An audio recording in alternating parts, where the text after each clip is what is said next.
तो नमस्कार दोस्तों, कैसे हो आप सब। मैं आशा करता हूं आप सभी सुखी और स्वस्थ होंगे। तो बच्चों, आज हम ना स्टेटमेंट और एजर्शन या फिर आप कह सकते हो एजर्शन और रीजन वाले बहुत सारे क्वेश्चंस करेंगे। मेरे पास एक वर्कशीट है जिसके अंदर 28 क्वेश्चन है, टोटल 28 क्वेश्चंस है। इसमें से बढ़िया बढ़िया क्वेश्चंस मैं आपको कराऊंगा ताकि आपको पेपर में जो भी क्वेश्चन दिखेगा आप इजीली उसे सॉल्व कर पाओगे। तो करते हैं अपने क्वेश्चंस को। तो बच्चों, समझते हैं अपने पहले क्वेश्चन को। यहाँ पे हमें एजर्शन दिया हुआ है, the highest power of the variable in a linear equation is 1। तो मैंने आपको पिछले क्लास में भी समझाया था, जब भी आपको एजर्शन और रीजन वाला क्वेश्चन मिल जाए तो दोनों स्टेटमेंट एक साथ नहीं पढ़ना। पहले पहले आप सिर्फ एजर्शन को रीड करोगे, आप देखोगे कि यार स्टेटमेंट जो दिया गया है क्या वो सही है या गलत है, उसी के बाद आप आगे बढ़ोगे। तो यहां पे हमें बोला गया कि the highest power of the variable in a linear equation is 1। तो लीनियर इक्वेशन होता क्या? अगर मैंने 3x + 5 लिख दिया इज इक्वल टू 0 लिख दिया, ये एक लीनियर इक्वेशन है। अगर मैंने 3x + 7 इज इक्वल टू 9 लिख, तो ये दोनों इक्वेशन यहां पे लीनियर इक्वेशन कहलाते हैं।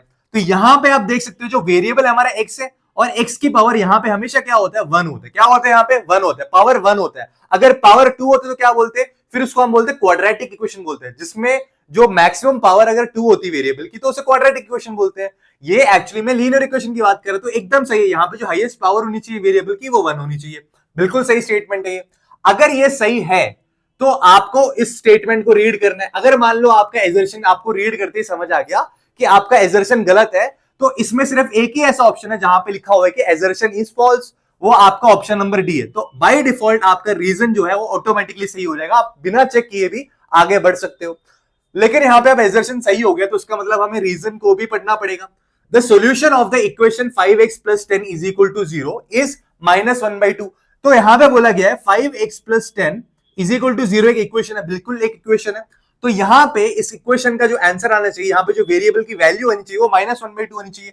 देखते हैं। तो 5x इज इक्वल टू क्या हो जाएगा? ये 10 जब मैं वहां लेके जाऊंगा तो ट्रांसपोज करूंगा तो ये -10 हो जाएगा, और x क्या हो जाएगा? -10/5, और -10/5 -2 होता है। तो इसका मतलब है आपका रीजन गलत है। आपको यहां पे सोल्यूशन -1/2 बोला था, लेकिन मेरा तो सोल्यूशन -2 आ रहा है। तो यहां पे एजर्शन सही होगा और रीजन फॉल्स होगा। कौन सा ऑप्शन है जिसमें लिखा हुआ कि एजर्शन ट्रू है और रीजन फॉल्स है? Option number C. तो इसका आंसर आ जाएगा ऑप्शन नंबर सी। तो आप समझते हैं अपने क्वेश्चन नंबर 2 को। Every rectangle is a parallelogram. क्या सारे रेक्टेंगल पैरेललोग्राम होते हैं? बिल्कुल पैरेललोग्राम होते हैं। क्यों पैरेललोग्राम होते हैं? इसलिए पैरेललोग्राम होते हैं क्योंकि पैरेललोग्राम के कोई भी दो ऑपोजिट पेयर्स ऑफ साइड्स होते हैं ना, वो हमेशा एक दूसरे के पैरेलल होते हैं और बराबर भी होते हैं। तो मैं कह सकता हूं कि रेक्टेंगल एक पैरेललोग्राम है। बिल्कुल है, मेरा एजर्शन जो है वो एकदम सही है। अब रीजन को पढ़ते हैं। अब parallelogram is a quadrilateral with both the pairs of opposite sides parallel. बिल्कुल, मैंने अभी भी आपको बताया ना कि पैरेललोग्राम क्या होता है, कैसा क्वाड्रिलेटरल होता है, चार साइड वाला, जहां पे आपके जो ऑपोजिट साइड्स होते हैं, पेयर ऑफ ऑपोजिट साइड्स होते हैं, वो पैरेलल होते हैं एक दूसरे के। तो यहां पे रीजन भी एकदम सही है, स्टेटमेंट सही है। मैं ये नहीं कह रहा कि ये इसका एग्जैक्ट रीजन होगा, स्टेटमेंट एकदम सही है अपने आप में। अब आप देखो इन दोनों को कनेक्ट करो। कैसे कनेक्ट करेंगे? ऐसे अप्रोच देखना एकदम। A parallelogram is a quadrilateral with both the pairs of opposite sides parallel। इस वजह से मैं रेक्टेंगल को एक पैरेललोग्राम बोलता हूं। बोल सकता हूं, बिल्कुल बोल सकता हूं। तो यहां पे मैच हो रहा है। आपने ये स्टेटमेंट रीड करा, फिर आपने बोला इस वजह से every rectangle is a parallelogram. तो यहां पे ये बिल्कुल मैच हो रहा है और मैं कह सकता हूं कि both assertion and reason are true and reason is the correct explanation of A. तो यहां पे इस क्वेश्चन का आंसर आ जाएगा ऑप्शन नंबर ए। अब बात करते हैं क्वेश्चन नंबर 3 की। The given graph is a pictograph. हमें एजर्शन में स्टेटमेंट दिया है, एट ए टाइम एक स्टेटमेंट रीड करेंगे। The given graph is a pictograph. तो क्या यहां पे पिक्टोग्राफ है? नहीं, इसको पाई चार्ट बोलते हैं। क्या बोलते हैं इसको? पाई चार्ट बोलते हैं। आप स्क्रीन पे देख पा रहे होंगे, इसको बोलते हैं एक्चुअली में हम पिक्टोग्राफ। तो ये क्या है? हमारा पाई चार्ट है। तो हमारा क्या हो गया? एजर्शन गलत हो गया। एजर्शन गलत हो गया तो इसका मतलब इस चारों ऑप्शन में से एक ही ऐसा ऑप्शन है जहां पे आपका एजर्शन फॉल्स हो रहा है, और वो ये है। अगर एजर्शन फॉल्स है तो बाय डिफॉल्ट आपका रीजन ट्रू हो जाएगा। क्या हो जाएगा? ट्रू हो जाएगा। तो इसका मतलब यहां पे ये सही होना चाहिए। That A pictograph represents data through symbols और पिक्चर्स ऑफ ए ऑब्जेक्ट। जैसे मैंने अभी आपको आपके स्क्रीन पे दिखाया था कि पिक्टोग्राफ में क्या होता है, आपको जो भी रिप्रेजेंटेशन होती है वो सिंबल्स के थ्रू या फिर आपको पिक्चर्स के थ्रू दिखाया जाता है। तो यहां पे मेरा ऑप्शन क्या आ जाएगा? एजर्शन एकदम गलत है और रीजन एकदम सही है। तो ऑप्शन डी आएगा इस क्वेश्चन का आंसर। तो बच्चों, फोर्थ क्वेश्चन समझते हैं। ये प्रोबेबिलिटी एक बहुत अच्छा क्वेश्चन है ये वाला। एजर्शन दे रहेगा from A well shuffled pack of cards. इससे पहले यार आप लोग वीडियोस तो देखते हो और आप सब्सक्राइब और शेयर नहीं करते, कमेंट भी नहीं करते। आप लोग लाइक करो यार, मेहनत देखो। मेरे को इतने सारे क्वेश्चन यहाँ पे लिखने पड़ रहे हैं, मेहनत देखो। आपको कंटेंट अच्छा लग रहा है तो आप शेयर करो, लाइक करो, सब्सक्राइब करो यार, वही तो मेरा मोटिवेशन है। तो यहाँ पे from a well shuffled pack of cards having 52 cards A card is drawn out randomly. The probability of getting a red queen is 1/26. तो यहाँ पे कहानी, आपको पता है कि जो पत्ते होते हैं, बहुत बोले बच्चों, किसी को पत्ते खेलना नहीं आता, पता है मुझे सब। तो हमारे पास एक डेक ऑफ कार्ड्स में कितने होते हैं? टोटल 52 कार्ड्स होते हैं। टोटल हमारे पास 52 कार्ड्स होते हैं। एक बार मैं बता देता हूं, ऐसे इनको नहीं पता। उस 52 कार्ड्स में से ना 26 रेड कार्ड होते हैं और 26 ब्लैक कार्ड होते हैं। 26 रेड होते हैं और 26 ब्लैक होते हैं। और इन 26 में भी डिवीजन होता है। इन 26 जो रेड कार्ड है, एक तो हार्ट वाला होता है और एक डायमंड वाला होता है। इस 26 ब्लैक में भी एक क्लब होता है, एक स्पेड होता है, और क्यून तो इसमें भी आएगी, क्यून इसमें भी है, क्यून इसमें भी है और क्यून इसमें भी है। अब क्वेश्चन में क्या पूछा गया है? इन सब में क्यून होती है। क्वेश्चन में बोला है कि अगर मैं रेड कार्ड को निकालूं, रेड क्यून को निकालूं, तो पूरे 52 कार्ड में से मैं कितने रेड क्वीन को निकाल सकता हूं? तो आप बोलोगे सर टोटल हमारे पास 52 कार्ड्स हैं। टोटल हमारे पास 52 कार्ड्स हैं। उन 52 कार्ड्स में से मुझे क्या निकालना है? रेड क्वीन को निकालना है। कितने रेड क्वीन है हमारे पास? तो आप बोलोगे सर हमारे पास 2 रेड क्वीन होंगी, एक हार्ट की और एक डायमंड की। तो 2/52 क्या होता है ये? 2/52। तो आप बोलोगे सर ये होता है हमारा 1/26। क्या हो जाता है ये? 1/26 हो जाता है। तो इसका मतलब ये तो बिल्कुल सही आ रहा है हमारा। इसका मतलब मैं 1/26 तरीके से मैं क्या कर सकता हूं? मैं अपने रेड क्वीन को निकाल सकता हूं इन 52 कार्ड्स में से। तो पहला एजर्शन जो है बिल्कुल सही है। अब पढ़ते रीजन पढ़ते हैं। Probability of an event is equal to number of outcomes that makes an event divided by total number of outcomes of the experiment. तो यहां पे ये बोला गया है कि प्रोबेबिलिटी ऑफ एन इवेंट क्या होता है? Number of outcomes that make an event. हम किस इवेंट की बात कर रहे हैं? हम पर्टिकुलरली रेड क्वीन को निकालने वाले इवेंट की बात कर रहे हैं। तो एक्चुअली में रेड क्वीन कितने हैं? तो 2 रेड क्वीन है मेरे पास। और टोटल नंबर ऑफ एक्सपेरिमेंट कितने मेरे पास? टोटल नंबर एक्चुअली कार्ड्स है कितने मेरे पास? 52। मैं 52 कार्ड्स में से किसी भी 52 कार्ड्स को निकाल सकता हूं। तो total number of outcomes of the experiment कितने? 52 है। तो यहां पे ये रीजन जो है एकदम सही है। रीजन भी यहां पे एकदम सही दे रखा है। तो इसका मतलब है यहां पे एजर्शन भी सही है और रीजन भी सही है। अब हमें क्या कनेक्ट करना है? हमें बस ये कनेक्ट करना है, क्या जो ये रीजन दिया हुआ है क्या ये करेक्ट एक्सप्लेनेशन है इस एजर्शन का? तो यहां पे मैं कह सकता हूं कि मेरे जो प्रोबेबिलिटी है ना, इसको इस फॉर्मूले से निकालते, इस वजह से तो मेरा यहां पे 1/26 आया है। मेरे जो probability of getting a red queen 1/26 आया क्यों है? 1/26 इसलिए आया है क्योंकि मैंने इस फॉर्मूले को अप्लाई करके इसका आंसर निकाला है। तो यहां पे एजर्शन और रीजन दोनों ही सही है और रीजन करेक्ट एक्सप्लेनेशन भी है एजर्शन का। वो तो मेरे यहां पे कौन सा ऑप्शन हो जाएगा सही? ए ऑप्शन यहां पे मेरा इसका आंसर हो जाएगा। तो बच्चों समझते फिफ्थ क्वेश्चन को। एजर्शन है x² + x - 2 is a linear equation. तो यहां पे थोड़ी देर पहले ही मैंने आपको समझाया कि एक लीनियर इक्वेशन क्या होता है। लीनियर इक्वेशन वो इक्वेशन होता है जहां पे आपकी जो वेरिएबल है ना उसका मैक्सिमम पावर 1 ही हो सकता है। तो यहां पे जो आपका वेरिएबल है इस एक्सप्रेशन के अंदर, इस वेरिएबल की जो मैक्सिमम पावर है ना वो 2 है। देखो यहां पे 2 है। तो यहां पे मैं इसे लीनियर नहीं बोलूंगा, इसे क्वाड्रेटिक इक्वेशन बोलूंगा। तो ये तो मेरा एजर्शन गलत हो गया यहां पे। तो बाय डिफॉल्ट अगर मेरा एजर्शन गलत हो गया तो उसका मतलब रीजन सही है। तो क्योंकि एक ही ऑप्शन है जहां पे आपका एजर्शन फॉल्स है, तो मेरा इसका आंसर डी आ जाना चाहिए। और एक बार ऐसे रीजन पढ़ के देखते क्या लिखा हुआ है। The highest power of the variable in linear equation is 1। बिल्कुल अभी वही बोला मैंने आपसे कि एक लीनियर इक्वेशन में जो वेरिएबल की जो हाईएस्ट पावर होती है वो 1 होना चाहिए। ना 2 होता है, ना 3 होता है, ना 4 होता है, ना -1 होता है, 1 होना चाहिए। तो यहां पे अब हम चलते और समझते अपने क्वेश्चन नंबर 6 को। हमारा एजर्शन क्या दिया रखा है? Addition and multiplication of rational numbers is commutative. बिल्कुल आप देखो, अगर मैं बोलूं 2 + 3 + 4 + 5 अगर मैं करूंगा, या फिर अगर मैं 4 + 5 को पहले लिख के फिर बाद में 2 + 3 उसमें जोड़ूंगा, तो क्या मेरे इसके आंसर में फर्क आएगा? इसका आंसर तो दोनों केस में सेम आएगा। क्या आएगा इसका आंसर? 12 और 10 22/15। इसका आंसर तो सेम आएगा दोनों केस में। और अगर मैं यहां पे मल्टीप्लाई करूं, तो अगर मैं 2/3 को 4/5 से मल्टीप्लाई करूं पहले लिख के, या फिर मैं अगर 4/5 को पहले लिख के फिर 2/3 से मल्टीप्लाई करूं, आंसर तो फिर भी सेम आएगा, 8/15 आएगा दोनों केस में। तो इसका मतलब है एडिशन हो या मल्टीप्लिकेशन हो रैशनल नंबर का, या कोई भी नंबर का, इंटीजर हो, रैशनल नंबर हो, कोई भी नंबर हो, इन सब के लिए एडिशन और मल्टीप्लिकेशन क्या होता है? कम्यूटेटिव होता है। क्या होता है? कम्यूटेटिव। अगर मैं a × b लिख रहा हूं, अगर उसी चीज को मैं b × a लिख पा रहा हूं और आंसर दोनों में बराबर आ रहा है, तो इसी को मैं क्या कहता हूं? कम्यूटेटिव कहता हूं। अगर मैं a + b लिख रहा हूं और मेरा आंसर बराबर आ रहा है b + a में भी, तो इसी को मैं कम्यूटेटिव कहता हूं। तो यहां पे एजर्शन तो मेरा बिल्कुल सही है। अब बात करते हैं रीजन की। 8/9 इज मल्टीप्लिकेटिव इनवर्स ऑफ 1/8। तो यहां पे हमें ये 1/8 ना मिक्स फ्रैक्शन में दे रखा है। तो अभी हम इसको ना अपने क्या बोलते हैं, मिक्स फ्रैक्शन को अभी इम्प्रॉपर फ्रैक्शन में कन्वर्ट करते हैं, 1 इंटू 8 प्लस 1 9, तो ये क्या है एक्चुअली में 9/8 है। क्या ये 9/8 है? तो यहां पे क्या 8/9 मल्टीप्लिकेटिव इनवर्स होगा 9/8 का।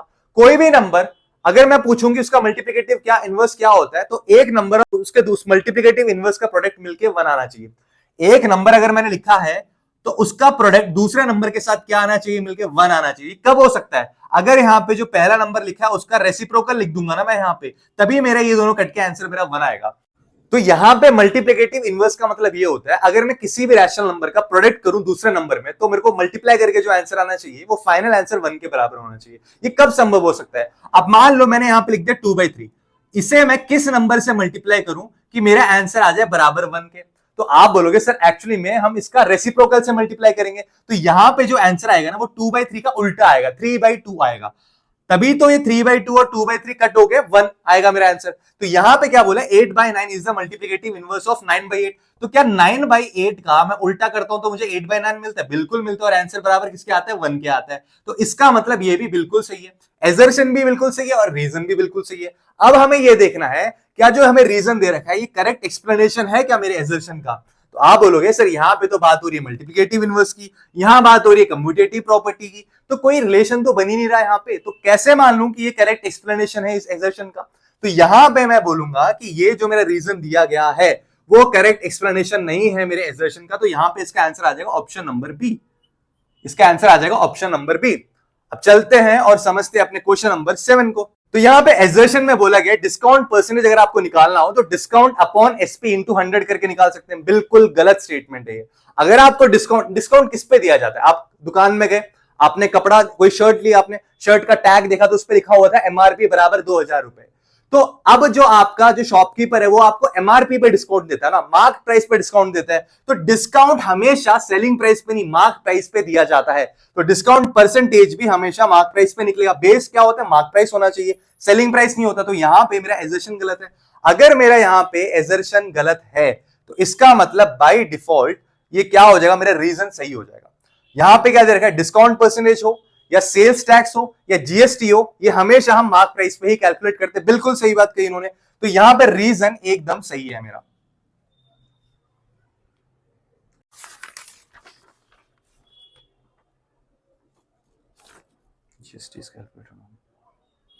अब चलते हैं अपने क्वेश्चन नंबर 8 पे। The standard form of 0.000068 is 6.8 into 10 to the power 6। तो यहां पे स्टैंडर्ड फॉर्म दिया गया किसका? 0.000068 का। कैसे लिखा हुआ इन्होंने? 6.8 इंटू 10 की पावर 6। अच्छा एक्चुअली में स्टैंडर्ड फॉर्म होता क्या है? पॉइंट से पहले कोई ना कोई होल नंबर आना चाहिए नहीं। तो यहां पे अगर मुझे इस नंबर का स्टैंडर्ड फॉर्म लिखना होता है तो स्टैंडर्ड फॉर्म के लिए मुझे क्या करना पड़ता है? जो मेरा पॉइंट है, पॉइंट से पहले सिर्फ एक ही नंबर आएगा। पॉइंट से पहले सिर्फ एक ही नंबर आएगा और वो नेचुरल नंबर होना चाहिए। तो यहां पे आप बोलोगे सर इसका मतलब अगर वो नेचुरल नंबर होगा तो नेचुरल नंबर तो 1 से स्टार्ट होता है। तो यहां पे आप बोलोगे सर हमें जो पॉइंट है ना वो कहां लेके जाना पड़ेगा? पॉइंट को ऐसी जगह पे लेके जाना पड़ेगा जो हमारा फर्स्ट नेचुरल नंबर है ना, पूरे इस नंबर्स में, पूरे इस डिजिट के अंदर जो भी डिजिट आपको पहला नेचुरल नंबर दिखे उसके राइट साइड में, जस्ट उसके राइट साइड में। तो मुझे पॉइंट को यहां से यहां पे शिफ्ट करना पड़ेगा। तो मैं 0.0006 को अगर मैं पॉइंट को यहां शिफ्ट करूंगा, इसका मतलब है मैं उस पॉइंट को कितने पोजीशन शिफ्ट कर रहा हूं? 1 2 3 4 5 6 पोजीशन राइट में शिफ्ट कर रहा हूं। क्या मैं ऐसे ही किसी नंबर को 6 पोजीशन राइट में शिफ्ट कर दूंगा? नहीं। कैसे करूंगा? तो अगर मुझे इस नंबर को 6 पोजीशन राइट में शिफ्ट करना है तो कैसे कर पाऊंगा? तो मुझे यहां पे मल्टीप्लाई करना पड़ेगा इस नंबर को 10 की पावर 6 से। किससे मल्टीप्लाई करना पड़ेगा? 10 की पावर 6 से। अब ये 10 की पावर 6 आसमान से फूट के तो गिरा नहीं है, तो यहां पे हमें 10 की पावर 6 को भी 10 की पावर 6 से डिवाइड करना पड़ेगा। तो यहां पे आप बोलोगे सर अगर मैं इसका मल्टीप्लाई कर देता हूं तो ये क्या हो जाएगा? ये एक्चुअली में हो जाएगा 6.8, हमारा इसका आंसर आ जाएगा। लेकिन अभी नीचे 10 की पावर 6 भी तो है, तो इसको सॉल्व करेगा तो ये हो जाएगा 6.8 इंटू 10 टू द पावर -6। ये आना चाहिए था, लेकिन यहां पे हमें क्या दे रखा है? 10 टू द पावर 6 दे रखा है। तो यहां पे मेरा एजर्शन गलत हो गया। तो एजर्शन गलत हो गया तो बाय डिफॉल्ट मेरा जो ऑप्शन डी है वो इसका आंसर हो जाएगा, क्योंकि एजर्शन फॉल सिर्फ एक ही ऑप्शन में, तो उसका आंसर क्या हो जाएगा? Option number D. अब आप बच्चों यहां देखो, टू राइट, रीजन क्या लिखा हो? To write the given number less than 1 in standard form. देखो ये 6.8 इंटू 10 टू द पावर -6 है, यही नंबर तो है जिसको मैंने ऐसे लिखा हुआ है। तो एक्चुअली में 1 से छोटा है, तो किसी भी 1 से छोटे वाले नंबर को अगर मुझे स्टैंडर्ड फॉर्म में लिखना है तो decimal point moves to the right. तो डेसिमल पॉइंट कहां मूव कर रहा है, देखो ना, मैंने यहां से राइट डायरेक्शन में मूव किया, कहां मूव किया, राइट डायरेक्शन में मूव किया, बिल्कुल मूव किया। And the power of 10 is negative, देखो यहां पे जब मैंने इसको राइट साइड को मूव किया तो मेरे यहां पे 10 की पावर क्या है, नेगेटिव पावर आई। तो इसका मतलब मेरा रीजन जो है बिल्कुल सही है और एजर्शन गलत है, तो यहां पे इसका आंसर ऑप्शन नंबर डी हो जाएगा। मुझे समझते अपने क्वेश्चन नंबर 9 को, यहां पे हमें एजर्शन दिया हुआ है एक्स स्क्वायर माइनस 4 बराबर होता है x plus 2 into x minus 2 के। आपको बताना है क्या ये स्टेटमेंट जो उन्होंने लिखा है क्या वो सही है या गलत है। तो आप बोलोगे sir x square minus 4 actually में होता क्या, x square minus 4, x square minus 4 को मैं एक्स स्क्वायर माइनस 4 को मैं 2 के स्क्वायर के रूप में लिख सकता हूं, पर आपको पता है कि ये किस फॉर्मेट में आ गया, ए स्क्वायर माइनस बी स्क्वायर वाले फॉर्मेट में आ गया। और ए स्क्वायर माइनस बी स्क्वायर क्या होता है, तो आप बोलोगे सर ए स्क्वायर माइनस बी स्क्वायर होता है ए माइनस बी इंटू ए प्लस बी। तो यहां पे इस वजह से ये मेरा ए है और ये मेरा बी है, तो यहां पे ए स्क्वायर माइनस बी स्क्वायर, तो इसका आंसर क्या आ जाएगा, ए माइनस बी। एक बार इन दोनों को माइनस करो और इंटू करके इसको प्लस कर दो, एक्स प्लस 2, तो ये एकदम सही आ रहा है मेरा, तो एजर्शन एकदम ठीक है। रीजन क्या बोला है कि ए स्क्वायर माइनस बी स्क्वायर बराबर होता है ए प्लस बी इंटू ए माइनस बी के। रीजन भी बिल्कुल सही है, फॉर्मूला तो एकदम बिल्कुल सही लग रहा है यहाँ पे। अब हमें कनेक्ट करना है दोनों को, क्या ये करेक्ट रीजन है इस एजर्शन को एक्सप्लेन करने का। तो आप बोलोगे सर यहाँ पे क्योंकि ए स्क्वायर माइनस बी स्क्वायर का फॉर्मूला ये होता है इसलिए तो मेरा आंसर ये आ रहा है, नहीं तो कुछ और आता ना। तो यहाँ पे जो रीजन है वो एकदम करेक्ट एक्सप्लेनेशन है मेरा एजर्शन का, तो यहाँ पे मेरा आंसर आ जाएगा ए, ऑप्शन ए मेरा आंसर आ जाएगा यहाँ पे। अब हम क्वेश्चन नंबर 10 को समझेंगे। तो यहां पे the area of the floor of a cuboidal room,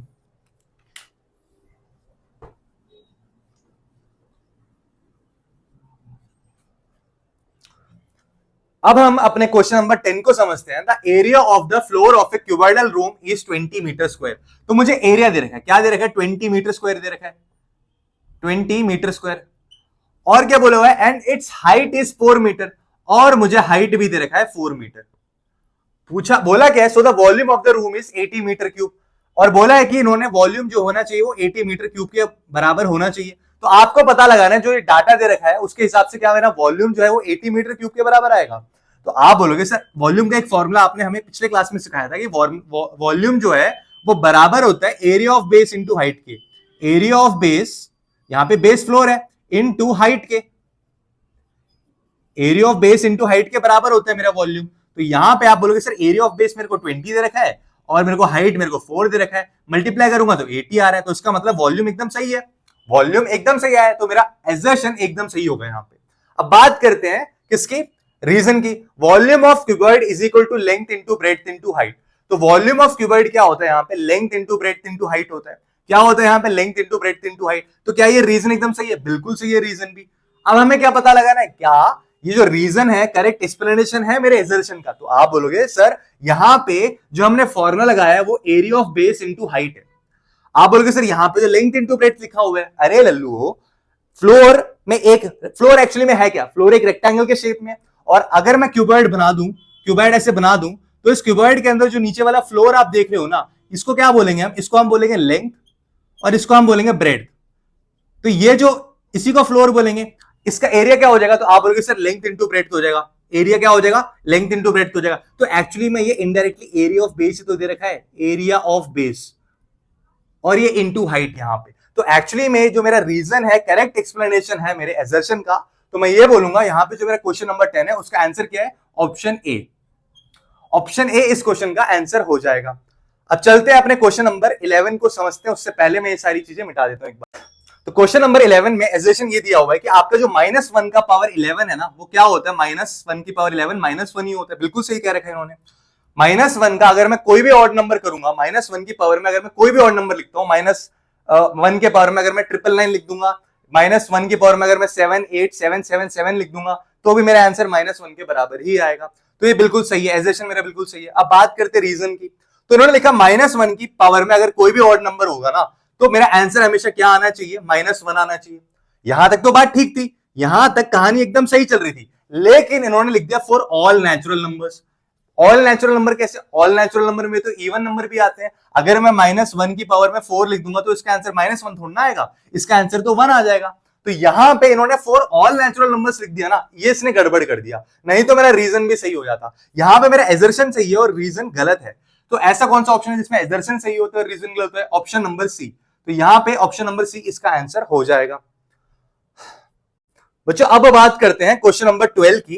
यहां पे एजर्शन दे रखा है -7 to the power 5 into -7 to the power 3 is equal to minus of 7 to the power 8। ये तो कुछ गड़बड़ लग रहा है मेरे को। -7 टू द पावर 5 दे रखा है और इंटू -7 टू द पावर 3 दे रखा है। तो इसके हिसाब से तो यहां पे अगर मेरा बेस सेम है और बीच में मल्टीप्लीकेशन है तो आंसर में भी बेस सेम ही आएगा। और क्योंकि बीच में मल्टीप्लीकेशन है तो जो मेरे पावर हो जाएंगे वो ऐड हो जाएंगे। तो -7 टू द पावर 5 प्लस 3 और -7 की पावर 5 प्लस 3 क्या होता है 7 टू द -7 की पावर 8 और -7 की पावर 8 एक्चुअली में 7 टू द पावर 8 होता है। तो यहां पे क्योंकि देखो यहां पे नेगेटिव नंबर था और नेगेटिव नंबर का अगर मैं इवन पावर करता हूं तो जो मेरा नंबर होता है वो पॉजिटिव हो जाता है।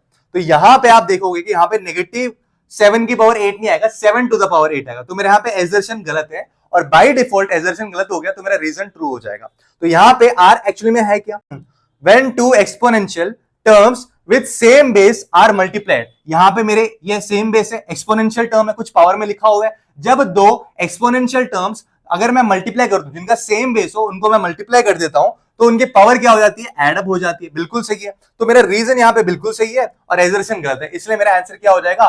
तो आप बोलोगे सर यहां पे आंसर हो जाएगा मेरा ऑप्शन नंबर डी।